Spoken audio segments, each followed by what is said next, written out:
As we come back from break, we are taking a live look at the U.S. Capitol, where an attack ensued a little over 4 years ago. Rioters stormed the Capitol steps in protest of President Trump's 2020 election defeat.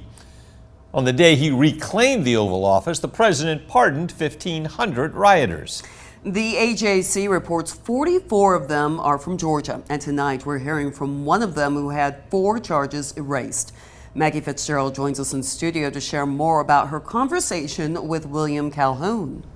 Frank and Lori, William McCall Calhoun was convicted of obstructing an official proceeding, but the attorney from Americus only served a year of his sentence before being released, in part due to a ruling by the Supreme Court about obstruction charges for January 6th.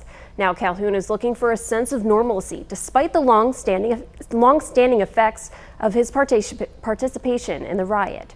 They gave it their best shot to destroy me, but I'm still standing tall, and I'm not, I'm going forward. Calhoun remembers the events at the Capitol on January 6, 2021 as, quote, the most exhilarating feeling of his life. Yet an obstruction charge and 4 counts of misdemeanor for disorderly conduct changed his last 4 years. A whole stack of misdemeanors wouldn't have been enough to do anything else to me. They had already done way more than they could do to me. But last month was another step closer toward normalcy after President Trump pardoned those misdemeanors. Calhoun says he and a friend drove up to D.C. on the 6th to see President Trump speak for the 3rd time. He claims he did not know what would unfold that day, but he says a peaceful crowd soon escalated to violent retaliation. I'm out of prison, but, I'm still in prison, sort of.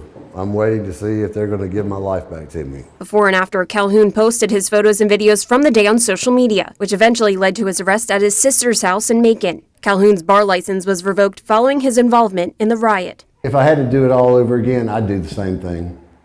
I mean, I really would. It's been a very high price that's been paid so far, and it's a shame that that this had to happen. And right now, Calhoun is waiting for the state Supreme Court to decide whether they'll reissue his law license. He says his lawyer filed a reply brief today. He also has a court order for the return of his firearms that he expects to receive in the next week. Back to you. Thank you, Maggie. Former President Biden pardoned members of the January 6th committee, as well as D.C. officers involved in the investigation of the Capitol attack during his final hours in office. Before President Trump took office, he said there could be some exceptions in pardoning January 6th rioters, but there turned out not to be any, and everybody was pardoned, including those who pleaded guilty to assaulting police officers. On his second day back in office, President Trump spoke about the charges against the January 6th defendants.